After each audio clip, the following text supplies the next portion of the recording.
And what's up, YouTube? We are 10 days, 6 hours, 26 minutes, and 30 seconds away from Path of Exile Incursion being dropped. And today we're going to take a look at two things that are really exciting and got announced and teased. The first thing is Incursion Upgradable Uniques. So let's check this out. What exactly are Incursion Upgradable Uniques? The Temple of Atsuatl holds many secrets, some of which can be accessed by upgrading a room to its maximum tier. In the Apex of Ascension, the top tier room of the Sacrifice sequence, players gain access to the Altar of Sacrifice. The unique items, found exclusively throughout Atsuatl, can be placed upon this altar in order to be transformed. Today we're looking at a few of those items. Adding a significant amount of flat elemental damage to your attacks and spells, Sacrificial Heart is a potent DPS increase for its level. If you can find a reason to regularly use a Vol skill, which, thanks to the changes we've previously discussed, will be much easier in 3.3, then it'll also throw power charges, life gain on hit, and a little extra movement speed your way. So let's take a look. This is Sacrificial Heart. It adds some flat fire damage, some flat cold damage, and some flat lightning damage. And it gains a power charge when you use a Vol skill. You get 10 life gained for each enemy hit if you've used a Vol skill recently, which recently I believe is 4 seconds. And then 10% increased movement speed if you've used a Vol skill recently. So that looks pretty awesome. It requires level 32 is when you can start using it. When Sacrificial Heart is placed on the Altar of Sacrifice, it will become Surfies Heart. Veteran players may notice a connection between this amulet and a fun little jewel that never made it out of the Path of Exile Awakening beta. Soul Eater's functionality has changed somewhat since then, but with greatly increased ease of using Vol skills in 3.3, this is still certain to be a powerhouse item. You may also have seen this item on the Incursion preview page with some of the different flavor text. If you're lucky enough to get this amulet, keep your sound on. So it's probably got some voice lines along with it. This is Surfies Heart. It gives you flat chaos damage. Items and gems have 50% increased attributes requirements. Chaos damage can ignite, chill, and shock, and you gain Soul Eater for 10 seconds when you use a Vol skill. Oh wow, that looks amazing. For the buffs for ailments, and especially Ignite coming this way, like this looks like it's going to be a fun item to play around this league. The third one, this is another item we've previously shown off in the Incursion preview page. While wearing this item, you will still have a maximum energy shield value, but you'll never actually gain any energy shield from any source whatsoever. Instead, you'll gain flat life regeneration based on that value.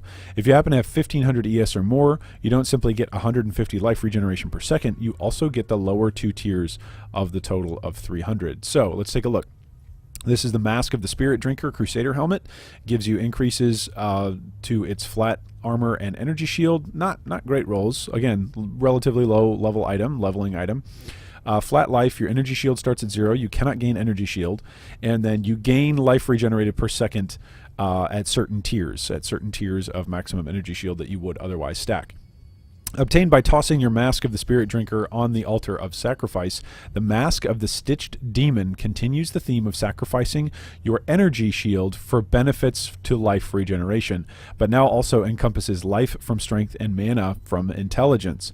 Instead, you get better scaling, life regeneration, and maximum life per intelligence. Let's take a look. So 180 to maximum energy shield, flat. It also has armor on it. Strength provides no bonus to maximum life. Ooh, that's interesting. Intelligence provides no bonus to maximum mana, +1 to maximum life per 2 intelligence, and your energy shield starts at 0. Cannot gain energy shield, 1% life regenerated per second per 500 maximum energy shield. So this could give birth to a meta where we've got like life-based witches running around, or life-based rangers, life-based shadows. Like all of those characters that start on the either the top or the right side of the tree that are so far away from that nice cluster of HP nodes that are near Marauder and near Duelist. Like this looks like you could just straight go intelligence for your life stacking, and we'll see. I mean, Alira made it to I believe in the hardcore solo self-found Righteous Fire Elementalist witch using Righteous Fire, which it was not a safe build, but nonetheless he got to hardcore solo self-found to level 100. First, he was the first one to do it. And he got there with just flask management and regen. So however he did that with his witch, this looks like an item that could seriously be used in that regard. Okay, we've got 2 more items to go. If movement speed is all you care about, Dance of the Offered is a very impressive pair of boots for its level, but it comes with a meaty downside. Your mana is going to trickle down, but if you can keep your mana above the low mana threshold of 35%, you'll be gifted with even more speed. So here you go, low level, leveling unique, level 34 is the requirement, 15% to maximum lightning resist, 25% increased movement speed, and you have Onslaught while not on low mana. That's pretty great just to straight up give you Onslaught. Forget wasting jewel sockets on chance for Onslaught on kill. You just straight up have it. And then if you place your Dance of the Offered on the Altar of Sacrifice, it will be transformed into the Omeocan. The Omeocan turns the trickling mana drain into a full-on leak that will require significant investment to work around, but builds that are up to the challenge are graciously rewarded with attack and spell dodge that grows based on your maximum mana, and the Onslaught bonus isn't going away either. So here you go. Flat maximum mana increase, flat lightning resistance, flat movement speed at 30%, and then 2% chance to dodge attacks and spells per hit per 500 maximum mana, up to 20%. Wow. So you would need, my goodness, what is that, 1,000? Oh, goodness, you'd need so much mana for that. But you could get up to 20% added to dodge and spell. And then you have Onslaught while not on low mana, and then you lose 7% of your maximum mana per second. So there's got to be, you've got to have like a high level clarity. Oh man, that's interesting. That's really, really interesting. I don't even know what to start doing with that, but that looks pretty great. And of course, the announcement page is just filled with people, dank, interesting, amazing, hype, and it's already 15 pages long. It's just it's really exciting to see that there are upgradable uniques, so stuff that we can find, and then stuff that we can progress through the temple to get access to. So pretty awesome. What are your thoughts on the Incursion upgradable uniques? Any of these stand out to you? Any of these look like build enabling uniques to you for what you're going to be playing for 3.30? Anyway, we are 10 days away. Every day we're coming out with new footage and new hype videos to get excited as we count down the days to Path of Exile Incursion.